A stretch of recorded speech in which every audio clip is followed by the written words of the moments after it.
Good evening, everyone. What an amazing presentation that was, and it's just a taste of things to come. As I said, good evening to all. My name is Adam Shoemaker, and I'm delighted to be the Vice Chancellor of Victoria University. And I'm particularly pleased to be here tonight and with you and all of us together to join for an evening for the inaugural Jean McLean Oration. I'd like to begin by acknowledging the elders, the families, and the forebears of the Bunwarang, the Wawarang, and the Wadawarang, who are, as you know, the custodians of university land and have been for many centuries.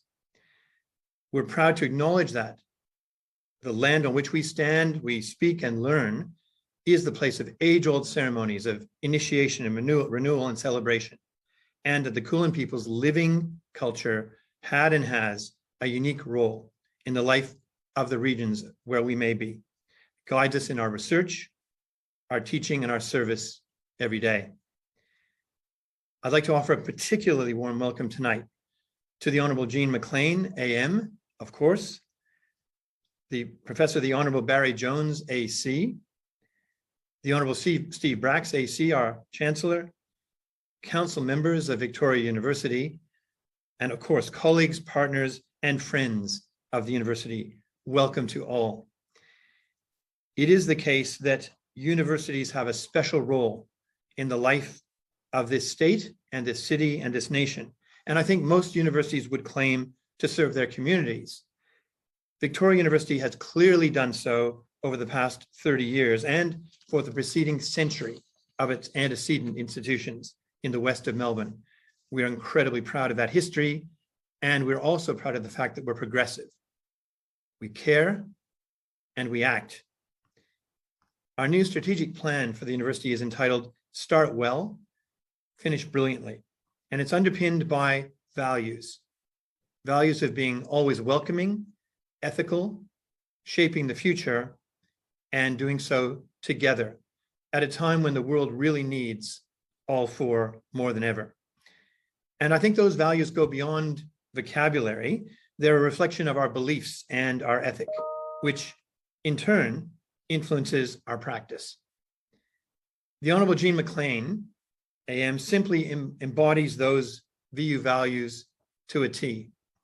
Over her extraordinary career, and again, I refer to those images you've just seen, she has become an outstanding illustration of how personal commitment can change outcomes for so many other people, which is what we aim to do here at the university as well. We're incredibly lucky to have had Jean as a member of our community at VU for 17 years and counting, happily. It's a very special, this is tonight, a very special new event on the calendar of Victoria University. And we're so pleased we can honor her contribution in this new way. I'm now delighted to introduce to you the Chancellor of Victoria University, the Honourable Steve Bracks AC, who will tell you a little more about Jean. Thank you so much, colleagues. Thank you, Adam. Thank you very much, Adam. I'd also like to pay my respect to elders past and present and extend my respect to Aboriginal people who are present today. I acknowledge that the footprints of the Kulin are found across the landscape of our region. I'm also pleased to welcome the Honourable Dr. Jean McLean, AM, and Professor the Honourable Dr. Barry Jones, AC. Thank you for joining us at the inaugural Jean McLean Oration. Victoria University created this event to honour the distinguished career of the Honourable Dr. Jean McLean, AM. Over many decades, Jean has made an extraordinary contribution to Victoria University and to public life. Jean is a passionate and formidable campaigner for social justice. She was the convener of the Save Our Sons movement, which from 1965 to 1973 campaigned against conscription and Australia's involvement in the Vietnam War. In 1970, Jean spent 2 weeks in Fairlie Women's Prison. She was one of a group of anti-conscription women known as the Fairlie Five, charged with trespass when they entered a conscription office to hand out leaflets. Following Indonesia's invasion of what was then Portuguese Timor in 1975, Jean campaigned for Indonesia's withdrawal. Her tireless efforts for the Timorese, which are ongoing, were recognised by the Timor-Leste government when she was awarded the Order of Timor-Leste by the President of the Republic in 2015. 3 decades earlier, in 1985, Jean was elected to the Legislative Council for the Australian Labor Party, serving until her retirement in 1999. As a parliamentarian, Jean was a keen member of the Drugs and Crime Prevention and Law Reform Committees. I was proud to have someone with Jean's commitment to Labor values as a part of our government.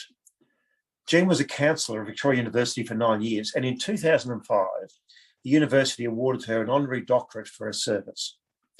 During that time, she continued her passionate support for the Timorese here in Victoria and in Delhi.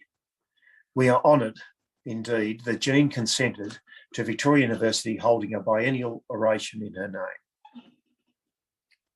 We are also honoured that Professor Barry Jones AC agreed to deliver the inaugural Jean McLean Oration.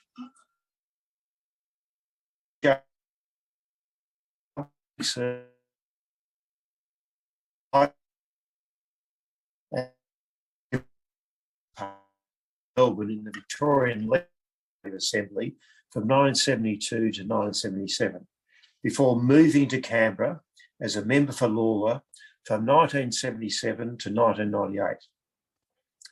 Barry was the Minister for Science, Minister for Prices and Consumer Affairs, and Minister for Small Business and Customs before becoming the National President of the Australian Labor Party in 1992. Barry took a leading role in campaigns to abolish the death penalty and to revive the Australian film industry. He has served on a number of boards, including the Executive Board of UNESCO in Paris from 1991 to 1995. Barry was awarded an AO in 1993 and an AC in 2014 for his contribution to science, humanities, politics, and public health organisations. He is high on the National Trust list of Australia's 100 living national treasures. It is with great anticipation that I welcome Barry to share his insight on the topic, the democratic crisis, Whatever happened to courage, principle, commitment, accountability? Professor Jones. Chancellor, Vice Chancellor, Jean and family, ladies and gentlemen, it was a particular honour for me to have been invited to deliver the first Jean McLean oration, and she has demonstrated, I think, an extraordinary commitment to many issues over a long period of time, and we do well to pay her appropriate honour. She has an exemplary record as a passionate campaigner for great causes, many of them unpopular at the time.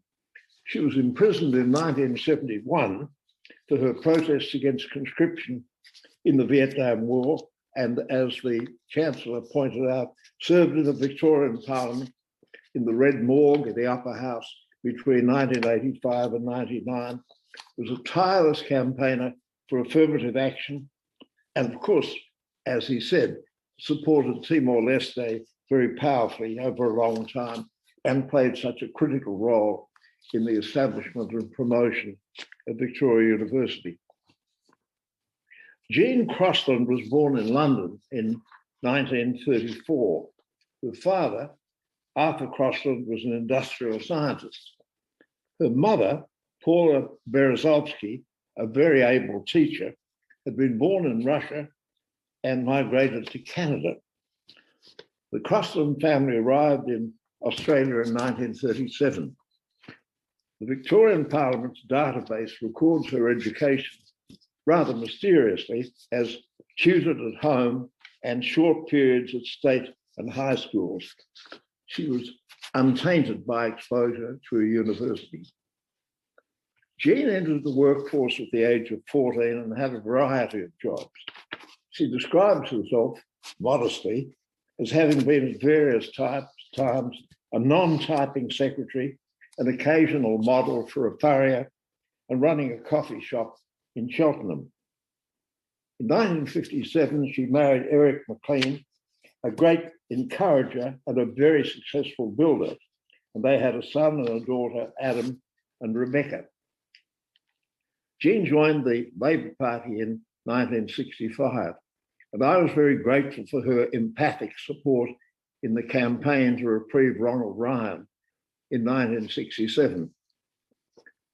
And as the Chancellor said, she'd become convener of the Save Our Sons movement in 1965 and kept that role until 73. It's interesting, if you read what the Department of Veterans Affairs records about Jean's prison experience in its Anzac Portal website, and I quote, "Prison was hell," screamed the headlines in Melbourne on 19th of April 1975. The 5 women released from prison yesterday all lost weight during their 11 days behind bars. The 5 women in question, Joan Coxedge, Jean McLean, Chris Cathy, Joe McLean Cross and Irene Miller, were arrested under a charge of willful trespass for distributing leaflets on conscientious objection to boys registering for national service at the Department of Labour and National Service. Already well known for their protest activities, the 5 women were each sentenced to 14 days in Melbourne's Fairlie prison. The case received wide publicity, generated a series of vigils and rallies outside the prison, and brought the Save Our Sons movement the attention of people who'd not previously been aware of its existence. The media emphasised the imprisoned women's role as parents, noting that between them, they had 25 children, all of whom would have to spend Easter that year without their mothers. The Age called them jailed wives. The Fairlie 5 were released after 11 days.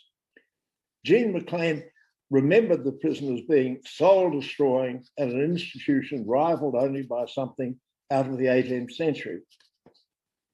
Their experience of incarceration was mercifully brief, but as women of obvious social conscience, they lobbied to have conditions improved for those whose imprisonment would last much longer. In 2001, the 5 women received an official invitation to visit Vietnam where they met survivors of the war and the disabled children of veterans, among many others. As I said, Jean McLean and also Joan Coxedge were both members of the Victorian Parliament, and Chris Cathey was then married to a past and future Labor MP. Jean was jailed again for non-payment of fines and spent another night in a bluestone lockup. This year, a graphic novel about this time and Jean's role in it was published by Allen and Unwin. It's called Underground: Marsupial Outlaws and Other Rebels of Australia's War in Vietnam, and it's by Miranda Burton. It centres on Jean's role as a suburban wife, mother, and coffee shop manager who founded the Save Our Sons movement with encouragement by her husband and collaboration with the painter Clifton Pugh and his wife Marlene at Cottlesbridge. The book also involves Bill Cantwell, an Australian soldier who was a victim of the Vietnam engagement, May Howe, a young Vietnamese woman, and Hooper, the Pugh's wombat. It would be difficult now, 50 years on, to argue a rational case for our military involvement in the Vietnam War. None of the justifications asserted by Lyndon Johnson and Richard Nixon or Harold Holt and Billy McMahon make any sense now. The fall of Saigon had zero effect on Australia's national security. It was soon recognised that the war was essentially a campaign for Vietnamese national unity, not driven by China or the USSR, and not part of a global expansion. Australia was soon offering aid to Hanoi and developing trade links. When Prime Minister John Howard went to Vietnam in 2006 on a trade mission, he was asked if he had second thoughts on the Vietnam War, to which he'd supported as a young man. He cautiously replied he thought the reasons for entering still held good. I read this as coded language for paying an insurance premium to the US for future protection, essentially the same rationale for joining the US in invading Iraq in 2003. Jean contested the Legislative Council seat in 1973 and lost, and was then director of the Paran College of Advanced Education Union and was the Australian Council of Trade Unions Arts Officer from 1981 to 85. Then 14 years in the Victorian Parliament. In 1975, Portugal gave up its colonies, including East Timor. East Timor's annexation by Indonesia was acquiesced in by the Ford administration in the US and the Whitlam government in Australia. Justification was purely pragmatic. Both Gerald Ford and Gough Whitlam thought that an independent East Timor would be economically non-viable and would soon become a failed state and a potential threat to stability in the region. Jean became a passionate advocate for its independence, and I agreed with her strongly on that issue. She developed a close working relationship with Jose Ramos Horta, who shared the Nobel Peace Prize in 1996 and has been linked with Victoria University for many years. She's also close to Shanana Guzman.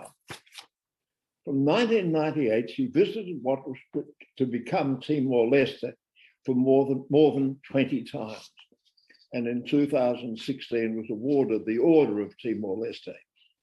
She was also convener of the Namibia Solidarity Association. She also advocated independence for West Papua, controlled by Indonesia from 1962. She served on the board of the Victorian College of the Arts and, of course, at the the Victoria University Council. On Australia Day 2019, she was awarded an AM for significant service to international relations and to the Parliament of Victoria. Jean was a courageous person who took on long-term projects. She knew the importance of involving government in solutions to big problems and addressing them over time. And because we do not pay attention to ways of solving problems of our country as Jean did, we have a democratic crisis. She's a great Australian. We do well to celebrate her courage. Now more than ever, we need from leaders and the community the sort of courage she displayed. I'll say something about September the 11th, 2001 and its impact 20 years on. This week has marked the 20th anniversary of the attack on the United States by Al-Qaeda on September the 11th, 2001. Two Boeing 767s crashed into the Twin Towers in Manhattan, a Boeing 757 into the Pentagon in Washington, and another 757 into a field in Pennsylvania, resulting in almost 3,000 dead and more than 25,000 injuries. Some thousands have been later diagnosed with cancers attributable to the toxins released. If Osama bin Laden's goal was to damage Western liberal democracy, then he succeeded far more than he could have hoped. However, much of the damage was self-inflicted as Western leaders turned against their greatest strength, a free, open, tolerant, reforming, curiosity and evidence-driven society. 9/11/2001 began 20 years of moral panic in which liberal democracies morphed into national security states, adopting secrecy as a standard operating practice, more so in Australia, surprisingly, than in the United States, marked by secret trials, xenophobia, and stigmatizing of the other, and adopting harsh, punitive attitude towards refugees, an approach that proved to be politically popular and was compounded by bipartisan support.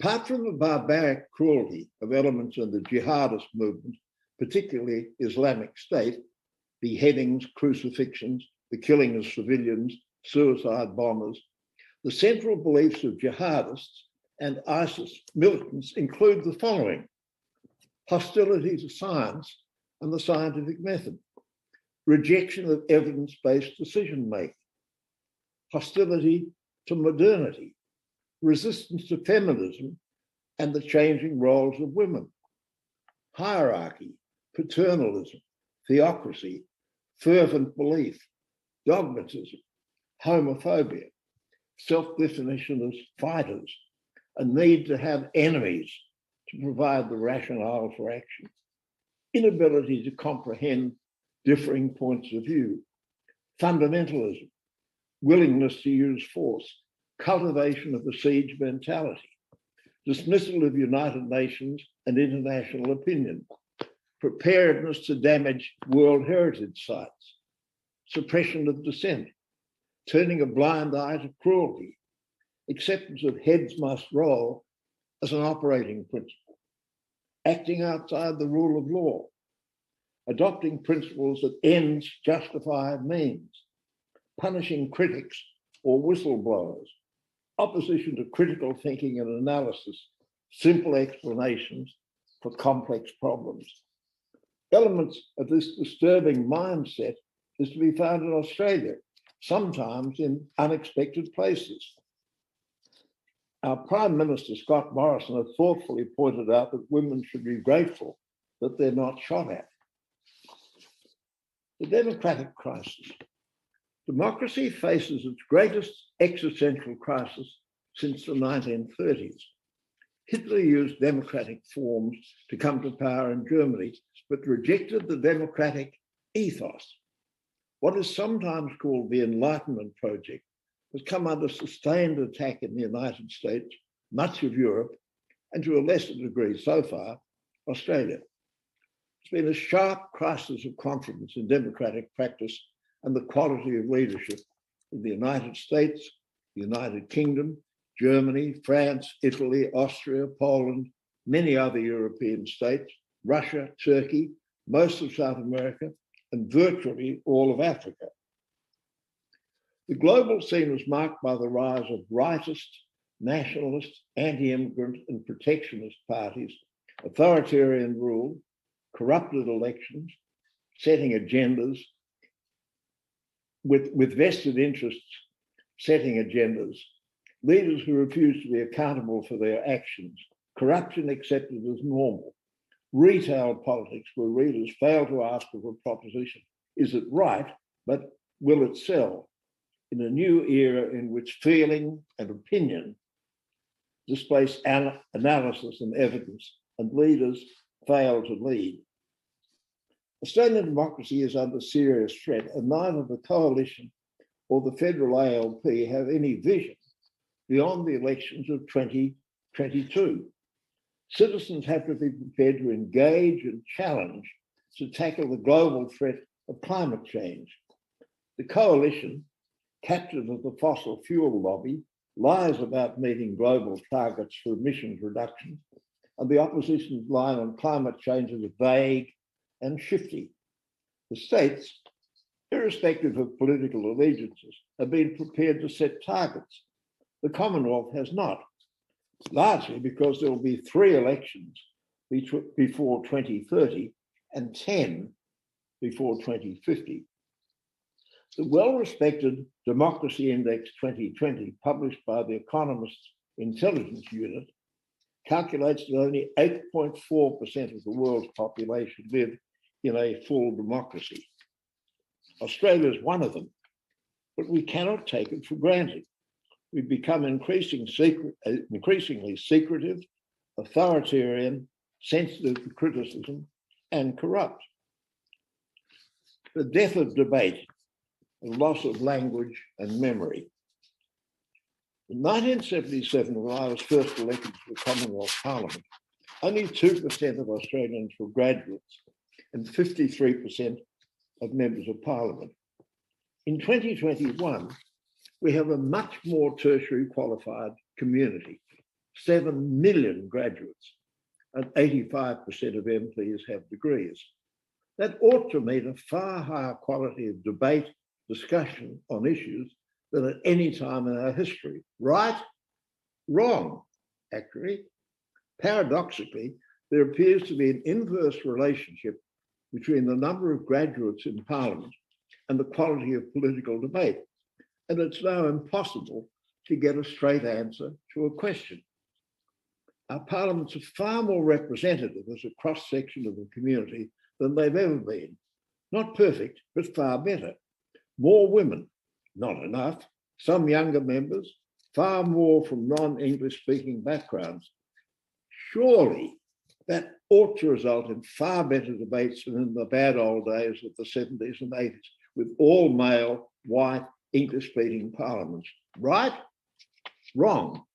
Again. Politics has become a profession. This is the era, as I say, of retail politics, complicated by some feudal elements in factions and patronage. The major parties have been privatised, ruled by factions who exercise power by keeping the numbers of active, inquisitive party members well down. There are 15 million voters, probably no more than 30,000 members of the major parties, that is 0.2% of the total voting population, who are actually alive and know that they are members. Typically, members of Parliament are drawn from a very narrow gene pool and follow a depressingly similar career line.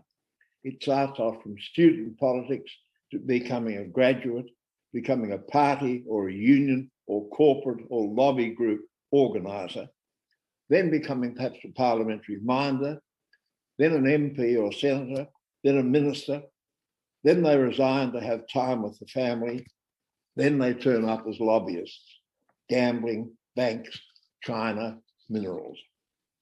The Liberal Party is essentially the party of the status quo, of reinforcement of the familiar. Historically, the ALP was the party of change, but I doubt if this is still true. The challenge for Labor is this. In an expanding dynamic society, can the ALP concentrate on emphasising its ageing and contracting traditional base with a back to the 80s appeal? In the decade 1966 to 75, Australian politicians were generally well ahead of public opinion on many issues. For example, the mass migration program, ending white Australia, abolishing the death penalty, divorce law reform, homosexual decriminalisation, access to abortion, recognising the People's Republic of China, starting to reduce tariff protection, support for the arts, changing attitudes to the Vietnam War and conscription, affirmative action for women, needs-based education, ending censorship, admitting large numbers of refugees, expanding tertiary education. Could we find an equivalent list for the current decade? Australia's been a democratic innovator, and most reforms included expanding universities, creating probably the world's best national health scheme, significantly reducing tariffs without causing large-scale unemployment. In recent decades, politicians have been well behind public opinion on issues such as same-sex marriage, effective action on climate change, transition to a post-carbon economy, protecting the Great Barrier Reef and other heritage sites, voluntary assisted dying, ending live animal exports, a rational and compassionate approach to refugees, and the Republic. Political parties are now fearful of antagonising vested interests and being wedged.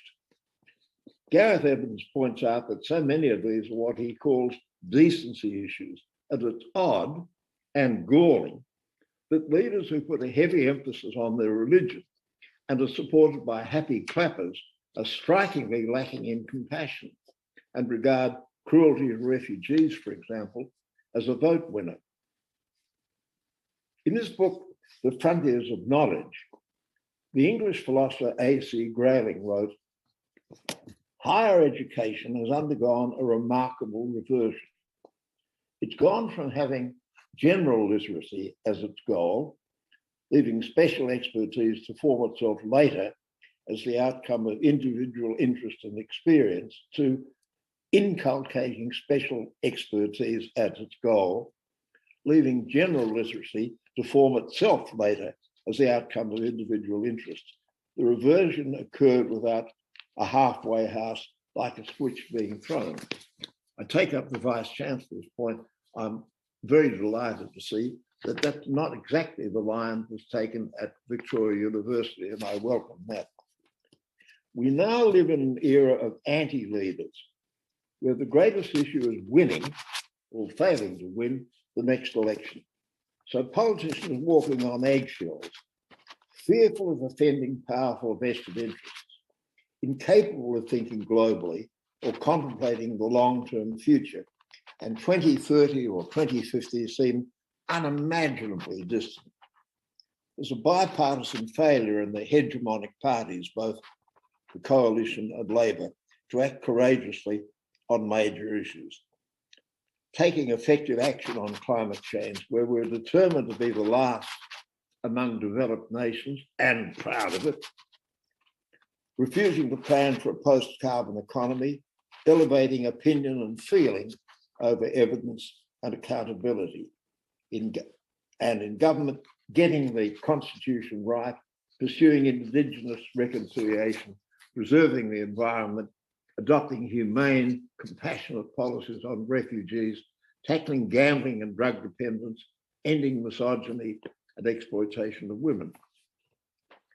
The last serious debate in the Australian House of Representatives on science and research was in 1989. On involvement in war, 1991. Arts and culture, 1995.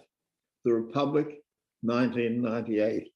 On human rights, 2001. I shouldn't laugh, but you can't help it. Foreign policy in 2003. The environment and climate change in 2009. Neither major party is willing to debate the rationale for progressive taxation, rational policies on water use, a humane approach to the refugee asylum seeker issue, or gambling. And on the surveillance state, never. Few Australians recognise that the House of Representatives holds the gold medal for the shortest sittings of any national legislature. It's not surprising that extended debate becomes impossible. It's planned that way. This is not the result of COVID-19. It's been the case since 1901. But I can't help feeling uneasy when fears about COVID have been used as a justification for parliaments not sitting at all, while recognising that the option of electronic voting can be available. As the number of MPs increases, the sitting hours decrease. So Japan sits on average its legislation 150 days. United Kingdom, somewhere around 150. Canada, 127. US, around 130. Germany, 104. New Zealand, 93. Australia, 67. All governments regard parliamentary sittings as nuisance, taking ministers away from what they regard as their core business. They're particularly irritated by question time, which has become a theatre of the absurd, not a genuine search for information, in which personal attacks, gaffes, or gotcha moments are scored like a sporting event. The words truth, accountability, courage, debate, analysis, critical thinking, compassion, vision, and global have disappeared from the political lexicon. Only an active citizenry can prevent sliding towards authoritarian or populist democracy with its endless appeals to the short term and self-interest. There are 8 problem areas that I want to talk about briefly. First is the climate change paralysis. This is by far the biggest problem and the biggest failure. The consequences of the 2-degree increase in GMST, there's global mean surface temperature, before 2040 would be at least an order of magnitude more catastrophic than COVID-19. The issue has poisoned our politics for more than a decade. Climate change is the most egregious example of an important policy having been hijacked by vested interests, promoting the expansion of the fossil fuel industry, whatever the environmental costs. Neither major party will mention the C word, coal, or to acknowledge the central problem that each tonne of coal that we burn produces 3.67 tonnes of CO2, which accumulates in the atmosphere for decades, perhaps longer. Australia ranks with Brazil and Saudi Arabia as a climate change prevaricator or denialist. The coalition is bad on this issue, Labor only feeble. Vested interests have captured the coalition, and Labor is fearful of offending workers in coal mining seats.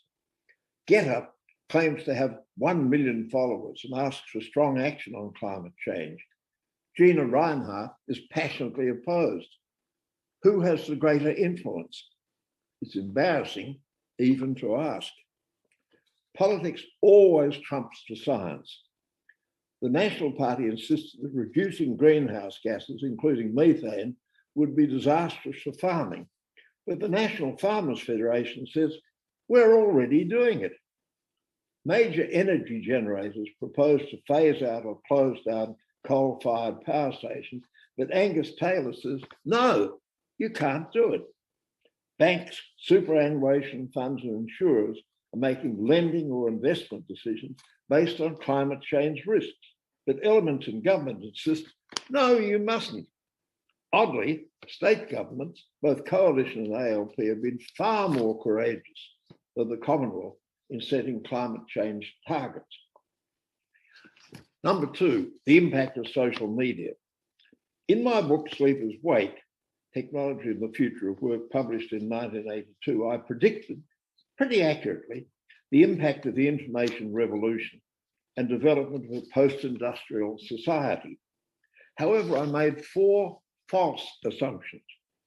First, that the expansion of tertiary education would raise the quality of political debate with higher levels of political engagement.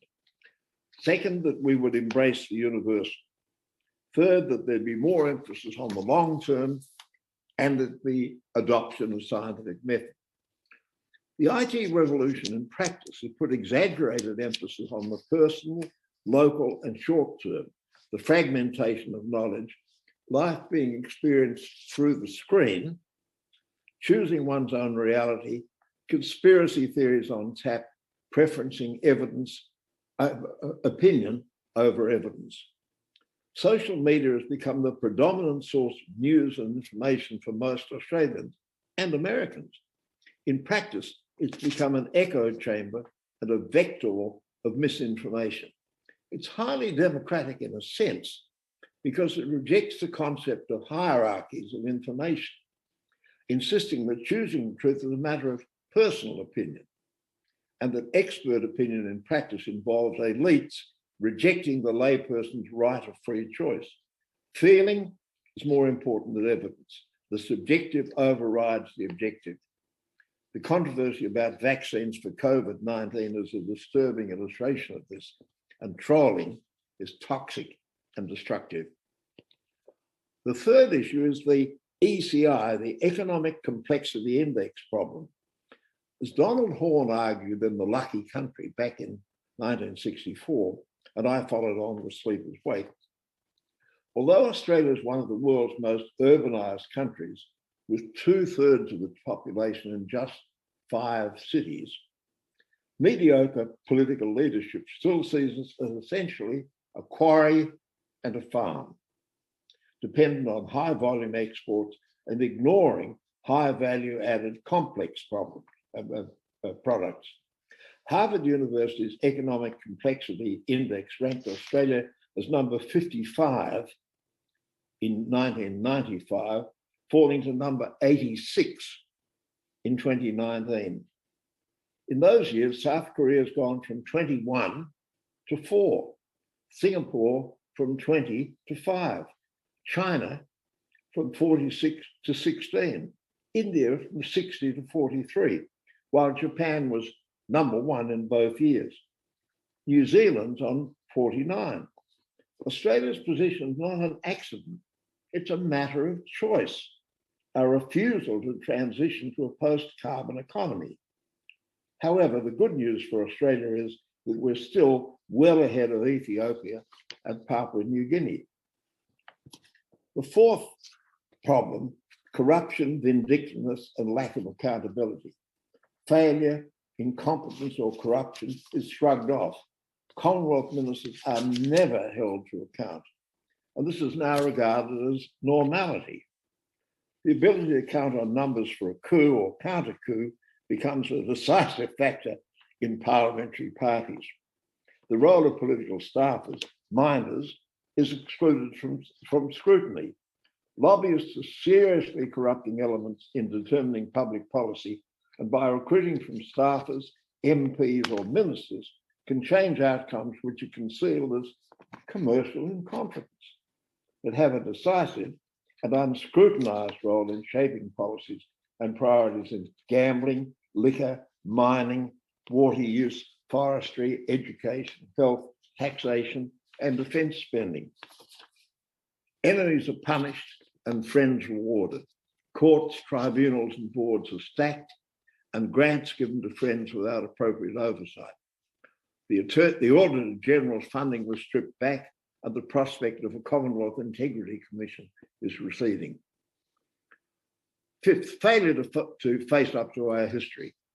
Attempts to open up serious debate on our history are attacked as political correctness or cancel culture, both imports from the United States and propagated on social media and by shock jocks and News Corp, especially the Indigenous issues, poverty, life expectancy, deaths in custody, overrepresentation in prisons, consistent failure and dishonesty about race, class, and gender, dismissal of the Uluru Statement. The 1901 Constitution is obsolete and has never operated as written. We're the only Western democracy without a Bill of Rights, and party discipline inside our parliaments is rather North Korean. Sharp increases in inequality are compounded by education being used as a class sorting device, and second, lack of commitment to serious taxation reform. Sixth, rejection of science and Enlightenment values. With the exception of medical, defense, and agricultural science, there's a disturbing lack of curiosity about and knowledge of science in the political establishment, especially where the long term is involved. CSIRO, universities, the Bureau of Meteorology are all under-resourced, hollowing out of the public service.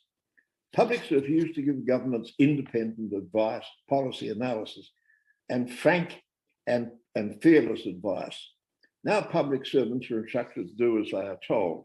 Expertise has been hollowed out, and advice largely comes from two sources: management consultants, chosen on the basis they'll tell governments what they want to hear, and minders, essentially low-grade political apparatchiks in ministerial offices who are exempt from scrutiny by parliamentary committees.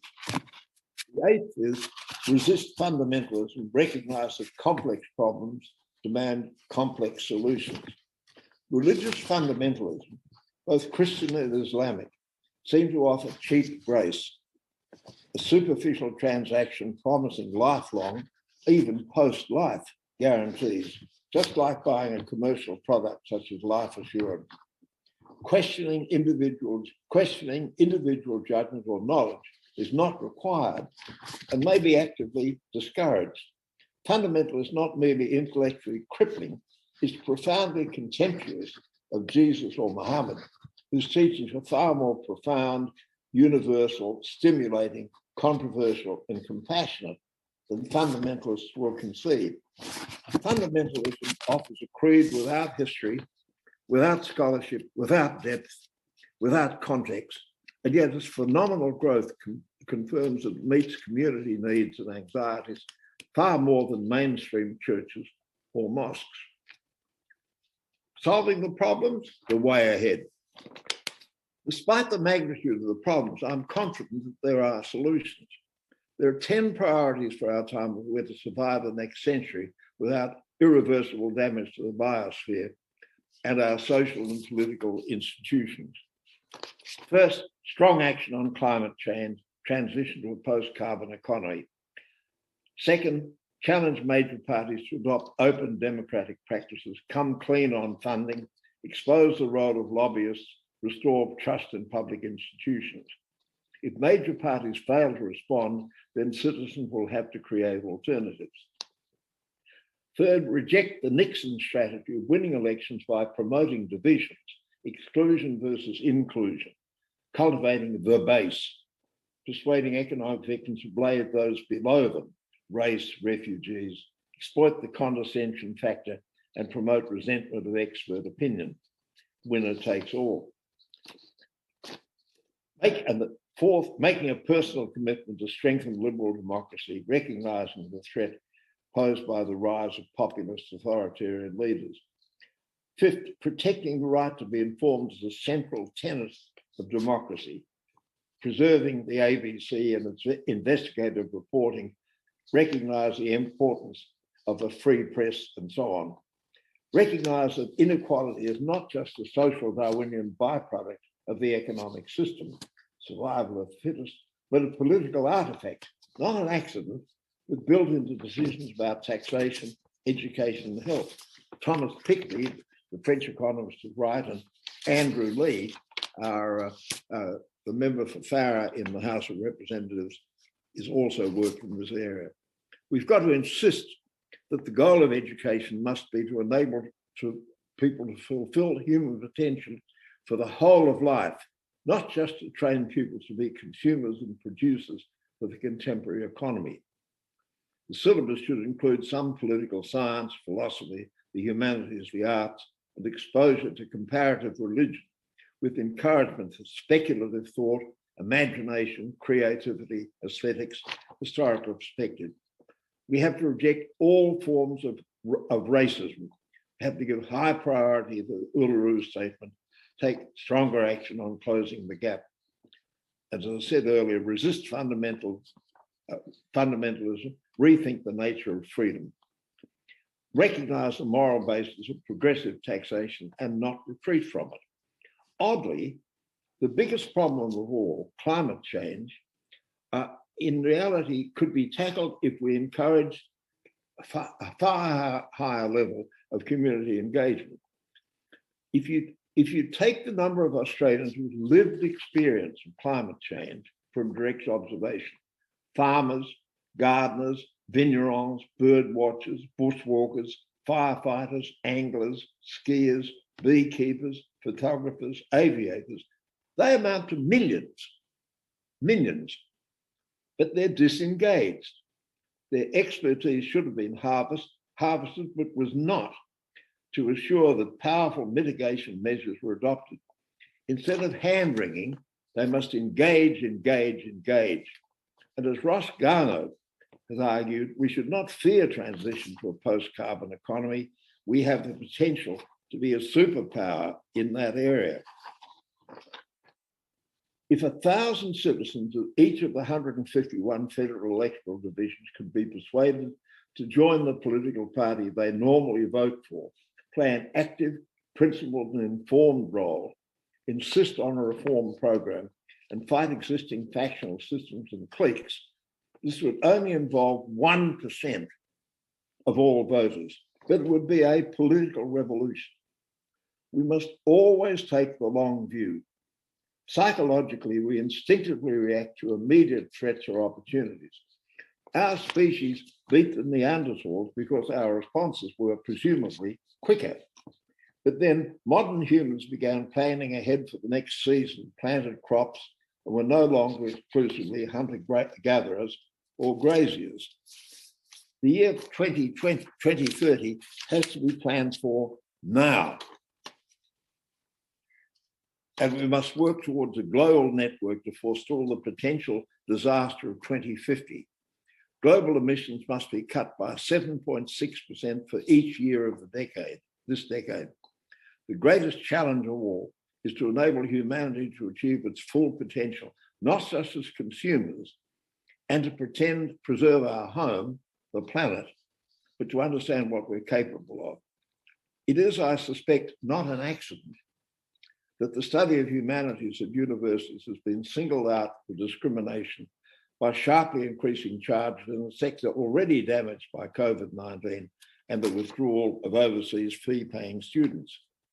We must resist the smug and dangerous implication. Who needs philosophers, historians, political scientists, psychologists, journalists, critics, anthropologists, archaeologists, writers, musicians, and creative artists, just because they can throw light on the human condition and help us to find out who we are. We cannot be part-time humans. The huge task of exploring human potential has never been taken seriously, nor has the equally huge task of meeting human needs. It's about time we found out.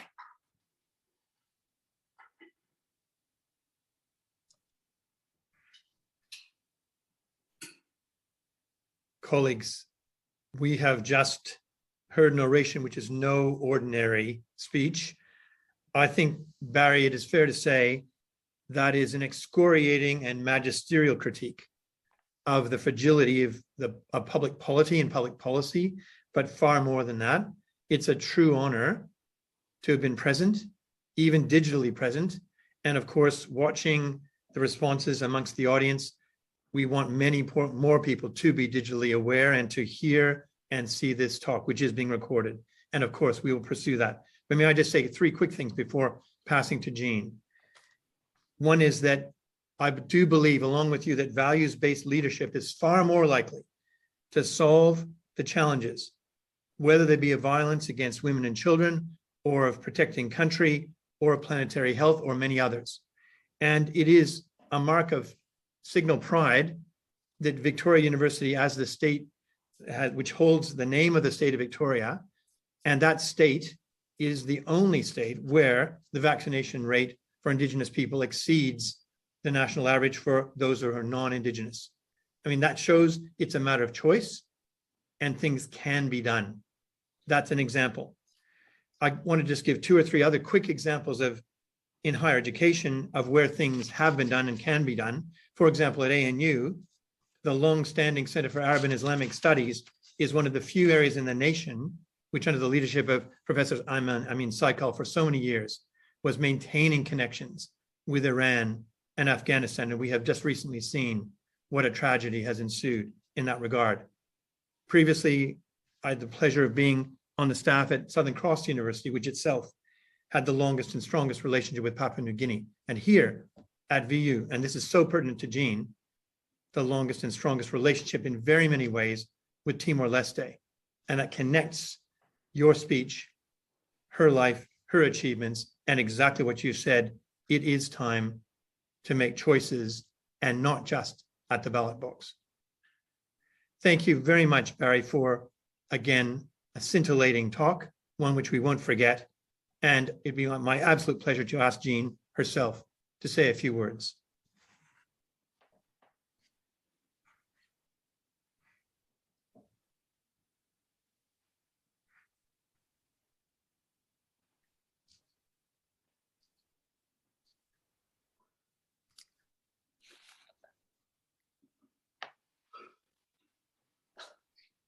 Okay.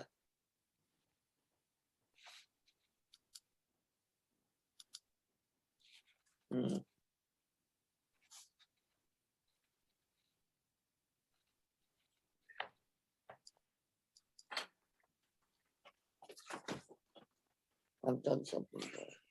I think it's coming soon, and I can hear Jean's voice. So there's no rush, Jean. We've waited this many years for this oration, and here it is. Thanks for your response. Thank you.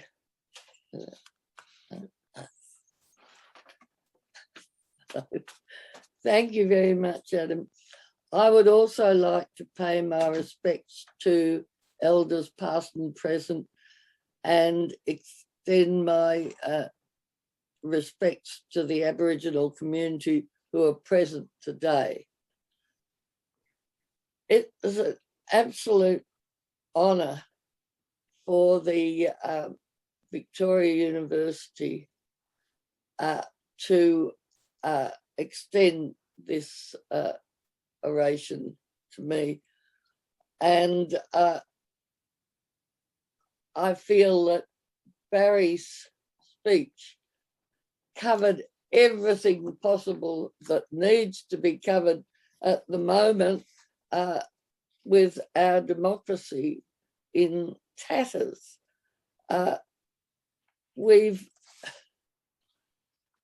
managed with our present Prime Minister to absolutely skip anything humane or decent about our refugees. He has a little boat on his desk saying, you know, I pushed them away and they drowned, and that's all very good. We don't allow them. We've locked refugees up for 8 years who have a right to be extended their freedom. And we've made an extra 1 million refugees thanks to our involvement in Afghanistan. And even if ours was only a little involvement, it was a very prestigious one as far as the Americans were concerned. And so we have made a big effort to just ignore the bombing of a country that had absolutely nothing to do with flying aeroplanes. I mean, they're a people, and we ignored that. And what's interesting too is that after 20 years, when we joined in the slaughter of and crippling and maiming and murdering people in Afghanistan, we climbed up on the roof or at the airport and did the same thing as happened in Vietnam, because what we always seem to ignore is that Americans might want to change the countries they attack, but the people who live in them want their countries to be free of invaders. But now America just says, oh, well, we've been there for 20 years. We'll climb on the roof like we did in Vietnam. People will forget about it.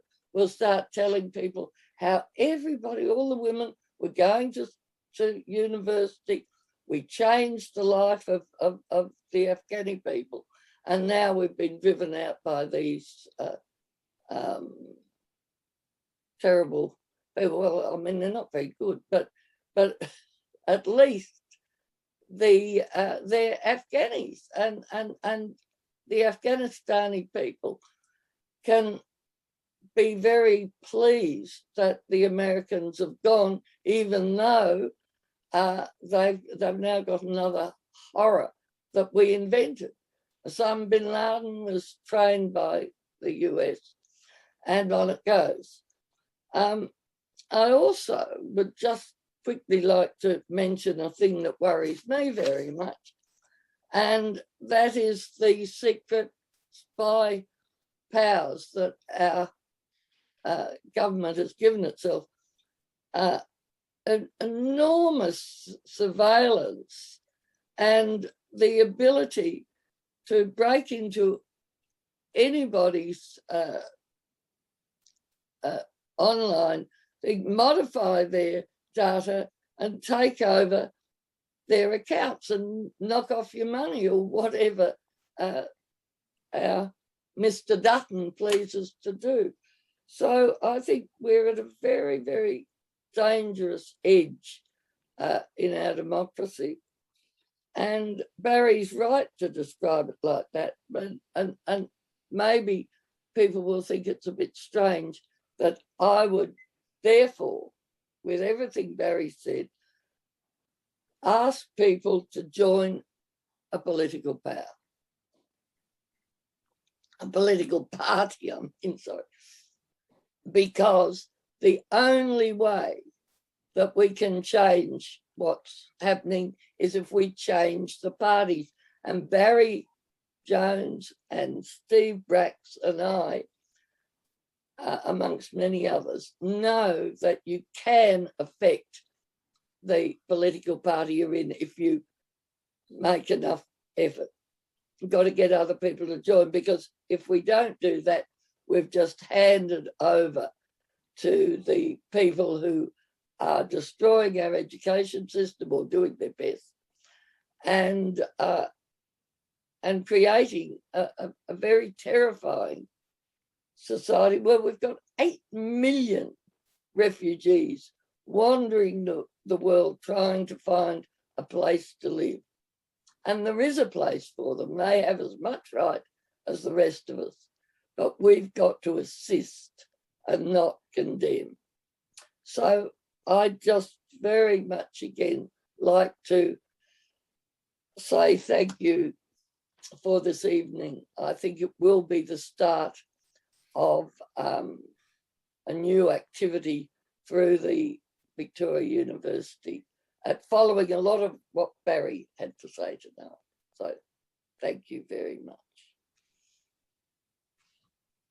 Jean, very personally, and on behalf of the nearly 300 people who have been present online tonight, your words are inspiring, as Barry's were challenging, and both together couldn't have been stronger. And we look forward not only to your continued engagement with the university, but also as an honorary fellow of Victoria University. And that's just something which has recently been announced in the last couple of days. And I wanted to share it with everyone here present tonight. It is the case that we believe that we are a public purpose, taxpayer endowed university with a real mission. And it's one we don't forget. And we thank you both for reminding us of it.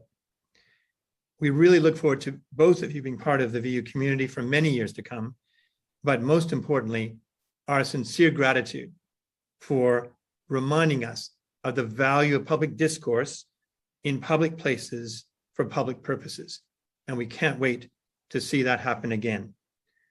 Colleagues and friends, thank you very much for being present tonight. Take care of each other, and we'll see you the next time. Thank you again. Thank you. Thank you. Leave it. Yeah, leave. Oh, well done. I don't know how your voice held out. It was extraordinary.